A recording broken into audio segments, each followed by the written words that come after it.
बिस्मिल्लाहिर्रहमानिर्रहीम।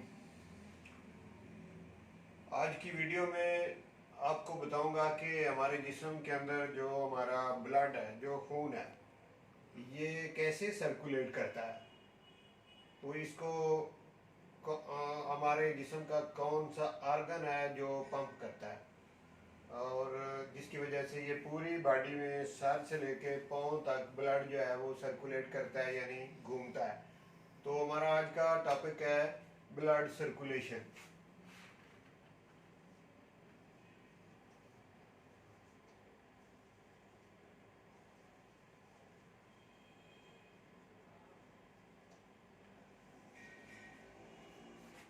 ब्लड को हमारी बॉडी के अंदर सर्कुलेट करवाना,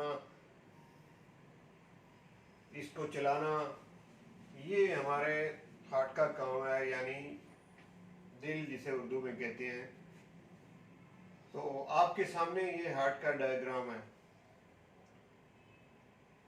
हमारा हार्ट जो है ये हर शख्स की अपनी मुट्ठी के बराबर इसका साइज होता है। मसलन कुछ लोग हैं जिनका कद लंबा है, 7-8 फुट के हैं, तो उसी हिसाब से उनकी मुट्ठी भी होगी, और कुछ छोटे कद के जो है उनकी मुट्ठी उसी हिसाब से होगी। तो जितनी आप अपनी मुट्ठी को बंद करें, जो साइज बनेगा उतना आपका हार्ट होगा। और ये सीने के लेफ्ट साइड पर होगा, पसलियों के बिल्कुल नीचे होगा। अल्लाह ताला ने हार्ट को एक पिंजर पसलियों का जो है उसके अंदर रखा हुआ है, ताकि अगर आप कहीं गिर भी जाएं तो आपके हार्ट को नुकसान ना पहुंचे, क्योंकि ये कीमती चीज़ है, इसी से ज़िंदगी रवां दवां है, तो इसकी हिफाजत भी इतनी ज़रूरी है। तो आइए देखते हैं कि हमारा हार्ट जो है इसके ये इसकी शक्ल सूरत मैंने जो बनाई हुई है, यानी इसके 4 खाने हैं। मैंने चारों आपके सामने इस डायग्राम में रखे हैं। ये 4 खाने हैं, ये 2 ऊपर और ये 2 नीचे। ये 1, 2, 3 और 4। तो ये 4 चैम्बर हैं हमारे हार्ट के, यानी 4 खाने हैं। 2 खाने ऊपर, 2 खाने नीचे। ऊपर वाले जो दोनों खाने हैं इनका नाम है एट्रियम। ये राइट साइड का एट्रियम, ये जो खाना नंबर 1 है, तो इसे मैंने लिखा है राइट एट्रियम। और ये जो लेफ्ट साइड का है खाना, इसको दोबारा आपके सामने ये ज़रा क्लियर कर दूं।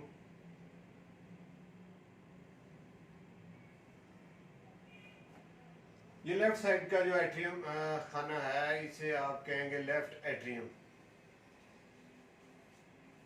तो ये दोनों आपके क्लियर हो गए, राइट एट्रियम और लेफ्ट एट्रियम। अब आ जाए नीचे। नीचे जो 2 खाने हैं, ये खाना नंबर 3 और 4, ये दोनों वेंट्रिकल हैं। तो राइट साइड वाला वेंट्रिकल जो है ये राइट वेंट्रिकल, लेफ्ट साइड वाला वेंट्रिकल जो है ये लेफ्ट वेंट्रिकल। इतनी समझ नाज़रीन आपको आ गई कि ऊपर वाले 2 खाने एट्रियम हैं, निचले 2 खाने वेंट्रिकल हैं।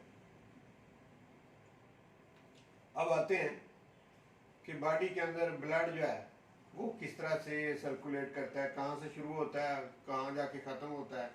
और हमारी बॉडी के अंदर पाई जाने वाली जो खून की नालियाँ हैं, ब्लड वेसल जिन्हें कहते हैं, वो 3 तरह की होती हैं। एक किस्म जो है, ये इसको मैं मिटा के आपके सामने दोबारा बना देता हूँ, ताकि आपको साथ साथ इसकी पूरी तरह से समझ भी आ जाए। मैंने डायग्राम पहले इसलिए बनाया था कि टाइम बच जाएगा, लेकिन अब मैं दोबारा इसको इसलिए बना रहा हूँ कि आपको इसकी पूरी तरह से समझ आ जाए। तो ये एक नाली, खून की नाली,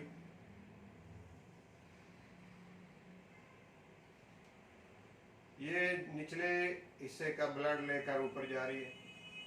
जब यहाँ पहुँचती है तो ये ब्लड जो है इसे राइट एट्रियम के अंदर गिराती है। ऊपर से गर्दन का खून, सर का खून, ये इसी नाली के जरिए आ रहा है और ये भी राइट एट्रियम में गिर रहा है। तो यहाँ पे ये नुक्ते नुक्ते जो मैं बना रहा हूँ, ये आप यूँ कह लें कि ये ब्लड भर गया है इसमें। इस खून की नाली का नाम है वीना केवा। इसका ऊपर वाला हिस्सा सुपीरियर वीना केवा और निचला हिस्सा इंफीरियर वीना केवा कहलाता है। हमारी बॉडी की सबसे बड़ी वेन है ये, जिसका नाम वीना केवा है। सबसे बड़ी वेन का नाम क्या है? वीना केवा।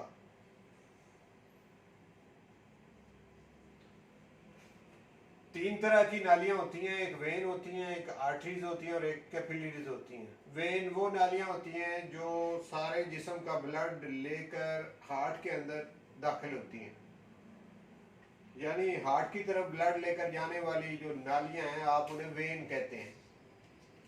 अब हार्ट से बाहर निकलने वाली जो नालियां, जैसे एक ये नाली निकल रही है, एक ये नाली निकल रही है, जो बाहर निकलने वाली नालियां उनको आर्टरीज कहा जाता है। आर्टरी और वेन की आपको समझ आ गई कि दोनों में क्या डिफरेंट है। इस तरह अब तीसरी किस्म जो है कैपिलरीज होती है। कैपिलरीज बाल की तरह बारीक हमारे जिस्म के अंदर पाई जाने वाली खून की नालियां, जो कि हमारी उंगलियों की पोरों तक होती हैं। अगर आप कोई नीडल यहाँ पे चुभोएं तो ब्लड निकलेगा, तो ब्लड किस नाली से निकलेगा? कैपिलरी से निकलेगा, ना आर्टरी से निकलेगा ना वेन से निकलेगा। यहाँ क्या होगा? कैपिलरीज होंगी। तो ये तीन तरह की नालियां हैं। हार्ट के अंदर दाखिल होने वाली वेन कहलाती हैं, बाहर निकलने वाली आर्टरी कहलाती हैं, और जो पेरिफेरी पे होती हैं हमारे जिस्म के दूर दराज एरिया जो हैं, यानी पाँव की उंगलियां, हाथों की उंगलियां, स्किन, इधर जो खून की नालियां होती हैं वो कैपिलरीज कहलाती हैं। आंखों में भी कैपिलरीज होती हैं। इसकी आपको समझ आ गई। अब आते हैं एट्रियम में ब्लड आ गया, राइट एट्रियम में ब्लड आ गया, उसी लम्हे ये जो एट्रियम है लेफ्ट एट्रियम, इसमें भी ब्लड आएगा। इसका ब्लड किधर से आ रहा है ये समझाने के लिए, ये ऊपर मैंने लंग्स बनाए हैं, ये दो फेफड़े हैं, तो फेफड़ों से नाली आएगी जो लेफ्ट एट्रियम में आएगी। ये मैंने ये आ रही है और ये दूसरी भी आ रही है, तो ये फेफड़ों की तरफ से इसमें ब्लड लेकर आ रही है। इसी तरह इधर से भी आएंगी, तो ये लेफ्ट एट्रियम ब्लड से भर जाएगा। फेफड़ों को इंग्लिश में लंग्स कहते हैं, उर्दू में फेफड़े, और यूनानी ज़बान में पल्मोन कहते हैं। तो इसी मुनासबत से ये जो नालियाँ फेफड़ों से ब्लड लेकर यहाँ लेफ्ट एट्रियम में आ रही हैं, इनको पल्मोनरी वेन कहेंगे। पल्मोनरी वेन मैंने यहाँ पे लिखा भी है, पल्मोनरी वेन। पल्मोन से पल्मोनरी और वेन, चूंकि हार्ट के अंदर दाखिल हो रही है खून को लेके, ब्लड को लेके, तो इसलिए खून की जो नालियां हार्ट में दाखिल होती हैं ब्लड लेकर, उन्हें वेन कहा जाता है। तो ये पल्मोनरी वेन है। पल्मोनरी वेन के जरिए से लेफ्ट एट्रियम में ब्लड आ गया, और वीना केवा के जरिए से राइट एट्रियम में ब्लड आ गया, और एक ही लम्हे में दोनों एट्रियम जो है ये ब्लड से भर गए। अब जब ये ब्लड से भर जाएंगे दोनों एट्रियम, तो फिर एट्रियम और ये नीचे दो वेंट्रिकल हैं, इनके दरमियान वाल्व हैं। ये मैं दोबारा मिटा के बनाता हूँ ताकि आपको समझ आ जाए ये वाल्व की शक्ल किस तरह से है। एक ये वाल्व है, इसे बाइकस्पेड वाल्व कहते हैं। इसके ये दो दरवाजे बने हैं, तो ये बाइकस्पेड है। इस साइड पर एक वाल्व है, इसके तीन करने हैं। ये ट्राइकस्पेड वाल्व है, इस वाल्व का नाम है ट्राइकस्पेड, और इसका नाम है बाइकस्पेड वाल्व।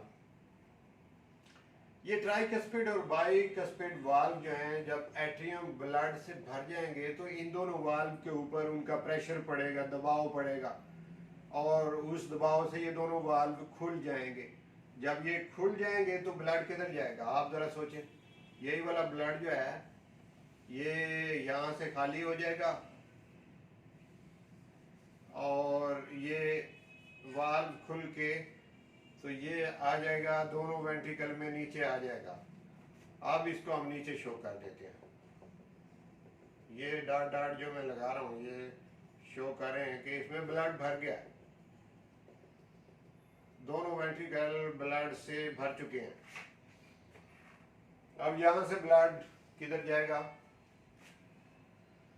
यहाँ से ब्लड बाहर निकलेगा।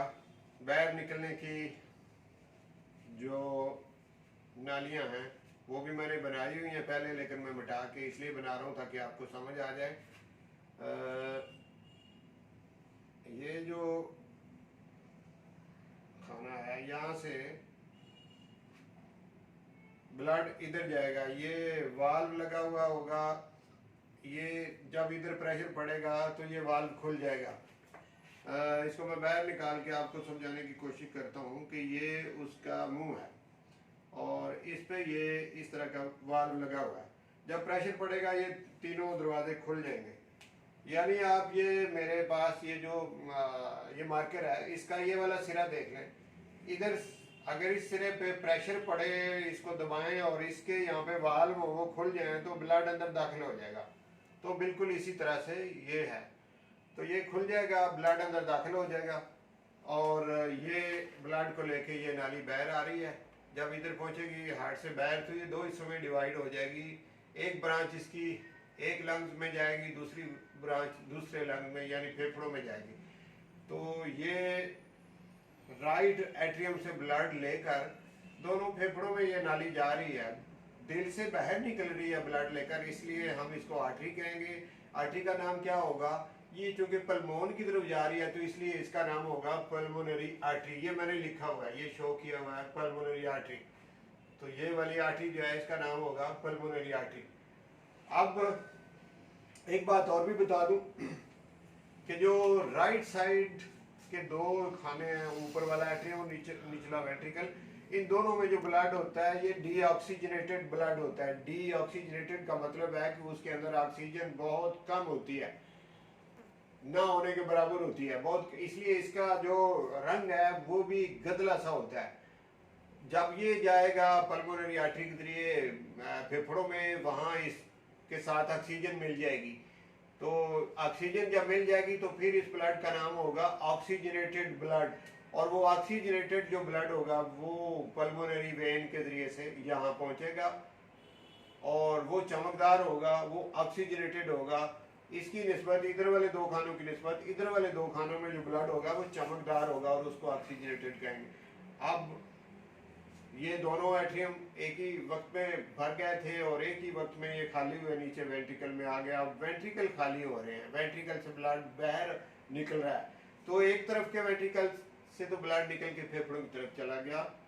अब दूसरा जो वेंट्रिकल है लेफ्ट वेंट्रिकल, वहां से ब्लड किधर जाएगा। इसी के साथ ही इधर एक और नाली है सेम, उसका भी ऐसे ये वाल्व लगा हुआ है, इस पर प्रेशर पड़ेगा, ये वाल्व खुलेगा और ये नाली इस तरह से बाहर जाएगी। यानी ये नाली जा रही है, ये बाहर जा रही है और ये इस तरह से आर्च बनाती हुई ब्लड लेके ये बाहर निकल रही है। तो ये सबसे बड़ी हमारे जिस्म की आर्टरी है, इसका नाम है ऑर्टा। ये मैंने ऑर्टा लिखा हुआ, इस नाली का नाम है ऑर्टा। सबसे बड़ी आर्टरी का नाम हमारे जिस्म में जो सबसे बड़ी आर्टरी उसका नाम है ऑर्टा। ऑर्टा जो है ये लेफ्ट एट्रियम लेफ्ट वेंट्रिकल से निकलती है, बाहर जाती है, इसी तरह आर्च बनाती हुई बैक साइड से नीचे आती है। यहाँ से इसकी दो ब्रांचें जो हैं ऊपर गर्दन और ब्रेन की तरफ भी जाती हैं। तो इस तरह ब्लड अब हार्ट से मुकम्मल तौर पर ब्लड बाहर निकल चुका है। दोनों वेंट्रिकल सिकुड़ चुके हैं और सिकुड़ने के बाद इन्होंने अपना ब्लड सारा बाहर नालियों में फेंक दिया। दिल सिकुड़ता रहता है और फैलता रहता है, और इसी तरह से फैलता उस वक्त है जब ब्लड से भर जाता है और सिकुड़ता उस वक्त है जब उसने ब्लड आगे फॉरवर्ड करना होता है, तो उस वक्त दिल सिकुड़ता है, सिकुड़ने से आगे फॉरवर्ड हो जाता है ब्लड। अब ये दोनों वेंट्रिकल भी खाली हो चुके हैं। जब ये खाली हो चुके हैं उस लम्हे दोबारा जो है वो ये भर जाएंगे ऊपर वाले, यानी उसी तरीके से वीना केवा के जरिए इसमें आएगा, पल्मोनरी आर्टरीज के जरिए इसमें ब्लड आएगा और फिर वही वाला चक्कर चलेगा। फिर यहाँ पे प्रेशर पड़ेगा और फिर ये दोनों खुलेंगे और फिर वेंट्रिकल में आएगा ब्लड, और फिर वेंट्रिकल जब सिकुड़ेगा तो ब्लड बाहर निकलेगा। और ये दो वाल्व तो मैंने नाम बता दिए, एक का नाम बाइकस्पेड वाल्व है, दूसरे का नाम ट्राइकस्पेड वाल्व है। अब ये दो वाल्व जो है, एक ये वाल्व एक ये वाल्व, इनके नाम क्या है? तो इनके नाम, ये जो पल्मोन की तरफ जा रहा है इसका नाम पल्मोनिक वाल्व है, पल्मोनिक वाल्व। और दूसरा आर्टा है तो आर्टिक वाल्व, आर्टिक वाल्व मैंने लिखा हुआ है, ये आर्टिक वाल्व। ठीक हो गया। ये जो दोनों एट्रियम और दोनों वेंट्रिकल के दरमियान जो वाल्व हैं, जिसमें एक का नाम बाइकस्पेड दूसरे का नाम ट्राइकस्पेड, ये जो बाइकस्पेड है इसको माइट्रल वाल्व भी कहते हैं। एक बात ये होगी। दूसरा ये कि इन दोनों को मिला के अगर आपने कहना हो तो एवी वाल्व इनको कहते हैं, एवी वाल्व, एवी वाल्व। एवी वाल्व से क्या मुराद है? एट्रियो वेंट्रिकुलर वाल्व, यानी एट्रियम और वेंट्रिकल के दरमियान जो वाल्व पाए जाते हैं उन्हें एवी वाल्व भी कहा जाता है। इस बात की भी आपको समझ आ गई। अब जब ब्लड बाहर निकल गया, आर्टा में आ गया, आर्टा घूम के निचले हिस्से से फिर इस वीना केवा के अंदर आ जाती है, निचले हिस्से में पांव तक गया ब्लड और फिर वापस आया तो फिर इसी नाली में, और इसी तरह से ऊपर वाला ब्लड वापस आया तो फिर इसी नाली में। तो ये सर्कल आपका मुकम्मल हो गया। तो आज की इस वीडियो में हमने क्या सीखा कि ब्लड की सर्कुलेशन कैसे होती है, हार्ट इसमें क्या रोल अदा करता है। आप इसको कार्डियोवैस्कुलर सिस्टम भी कह सकते हैं, कार्डियोवैस्कुलर सिस्टम।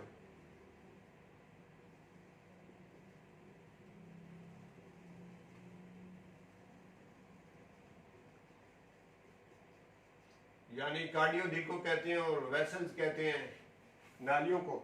तो खून की नालियां और जो हार्ट है इसका क्या सिस्टम है, किस तरीके से ये वर्क करता है। तो आज की वीडियो में हमने ये सीखा। मैं उम्मीद करता हूँ कि आज की वीडियो आपके लिए बड़ी मुफीद वीडियो होगी, इससे आपने बहुत कुछ सीखा होगा। और अगर आप समझते हैं कि ये वीडियो हमारे लिए इंफॉर्मेटिव है और हमने इसे सीखा है, तो आपका ये फ़र्ज बनता है कि आप इसे दूसरों तक भी पहुँचाएँ। और अगर आप ये चाहते हैं कि आपको इस तरह की वीडियो मिलती रहे तो फिर आप मेरे चैनल को सब्सक्राइब कर दें, साथ में जो बेल का निशान है उसे दबा दें ताकि मैं जो भी वीडियो अपलोड करूं वो आप तक पहुंची है। बहुत शुक्रिया।